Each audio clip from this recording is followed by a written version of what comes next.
మన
ఏలూరు జిల్లా మరియు చుట్టుపక్కల ప్రాంతాల్లో ఈ భారీ వర్షము మరొక 3 రోజుల వరకు కంటిన్యూ అయ్యే అవకాశం ఉంది.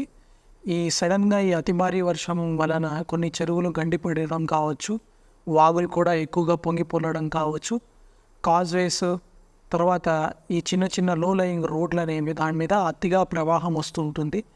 ఈ ప్రవాహము చూడడానికి చిన్నగా కనిపించి కొంచెంమంది సాహసంగా దాన్ని బైక్తో కానీ నడిచి కానీ దాటడానికి ట్రై చేస్తారు, త్వరగా ఊరికి వెళ్ళాలన్న ఆతృతతో. అట్లాంటి ప్రయత్నం చేయొద్దు. అలా కొట్టుకుపోయిన సంఘటనలు చాలా ఉన్నాయి, అది ప్రాణాంతకంగా కూడా పరిగణించవచ్చు. మా పోలీస్ వ్యవస్థ కూడా అన్ని ఇట్లాంటి లో లయింగ్ ఏరియాస్లో తర్వాత కాజ్వేస్ దగ్గర పికెట్లు ఏర్పాటు చేయడం జరిగింది. వాళ్ళకి కోఆపరేట్ చేయండి, ప్రమాదకరమైన రోడ్లలో ప్రయాణం చేయవద్దు. అట్లానే ఏదైనా మీ ఊర్లో కానీ మీ ప్రాంతంలో కానీ అతి పాతపడిన పురాతనమైన భవనాలు ఉంటాయి, ఆ భవనాల మీద వెకేట్ చేయడం మంచిది. ఏదైనా కూలిపోయే శిథిలావస్థలో ఉన్న భవనాలు ఉంటాయి, అలాంటి భవనాల్లో ఉండకుండా సురక్షితమైన ప్రాంతాల్లో ఉండాల్సిందిగా ప్రజలకు విజ్ఞప్తి చేస్తున్నాము. డిలాపిడేటెడ్ బిల్డింగ్స్ ఏవైతే ఉన్నాయో అట్లాంటివి ఉంటే దయచేసి పోలీస్ దృష్టికి తీసుకురండి. మీకు ఈ అధిక వర్షాల వల్ల ఎలాంటి ప్రాబ్లం వచ్చినా కూడా ఇమీడియట్లీ పోలీస్ డయల్ 100కి కాల్ చేయండి, పోలీస్ మీకు రెస్పాండ్ అవుతారు. Thank you.